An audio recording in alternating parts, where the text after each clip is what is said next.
Assalamualaikum warahmatullahi wabarakatuh. Marhaban bikum jami'a. Kaifa halukum? Insyaallah bil khairin 'am. La tansa ad-du'a qabla ad-dirasati. Al-an sanata'allamul maddah religion. Alhamdulillah, hari ini kita masih pada bab 4 ya. Tepatnya pada subtema kedua, yaitu tentang tawadu. Perlu anak-anakku ketahui bahwa kata tawadu ini berasal dari bahasa Arab ya, yang berarti rendah hati atau tidak sombong, atau bisa juga tidak membanggakan diri ya. Adapun pengertian tawadu secara istilah adalah menganggap orang lain lebih mulia dari kita ya, dan tidak merendahkannya. Allah Subhanahu wa ta'ala itu memerintahkan hambanya atau kita semuanya diperintahkan oleh Tuhan untuk merendahkan hati ya. Dengan cara bagaimana? Yaitu mengucapkan kata-kata yang baik dan lemah lembut kepada orang lain. Misalkan datang di sekolah untuk les, kalau ketemu sama teman maka ucapkanlah dengan kata-kata yang baik ya, dengan kata-kata yang sopan, dengan kata-kata yang lemah lembut.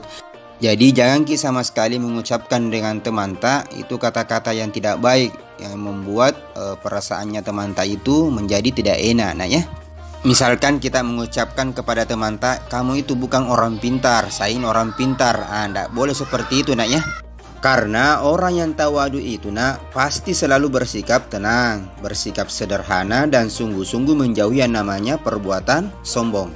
Misalkan lagi Ustadz contohkan, ketika anak-anakku les di sekolah atau belajar di sekolah, lantas Miss atau Ustadz menjelaskan, maka perhatikan dengan baik ya. Mengapa? Karena orang yang tawadu itu merasa bahwa masih kurang ilmu, masih mau belajar sama Ustadz dan Miss. Ketika Ustadz dan Miss itu menjelaskan, lantas anak-anakku cerita, maka kalian tidak memiliki yang namanya sifat tawadu, tapi anak-anakku memiliki sifat sombong. Kenapa? Karena merasa sudah pintar. Karena orang yang tidak memperhatikan Ustadz dan Miss itu sudah pintar, merasa bahwa dialah yang hebat, dialah yang pintar daripada Miss dan Ustadz ya. Itu tidak boleh seperti itu ya. Jadi orang yang tawadu itu ketika Ustadz dan Miss menjelaskan, maka perhatikan dengan baik ya. Di samping itu, orang yang tawadu pasti selalu menyembunyikan kebaikannya. Misalnya ketika anak-anakku membantu teman karena kebetulan ada teman yang tidak bawa uang jajan, maka apa yang kita sudah berikan kepada teman itu tidak usah disampaikan kepada teman yang lain, cukup kita yang tahu.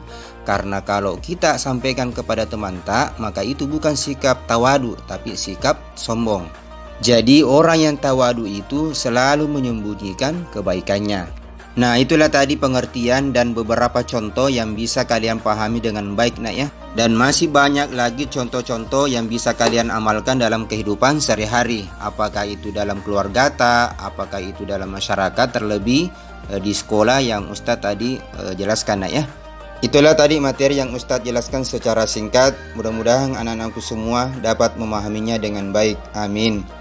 Tugas selanjutnya, coba anak-anakku sekalian tulis berikut ini.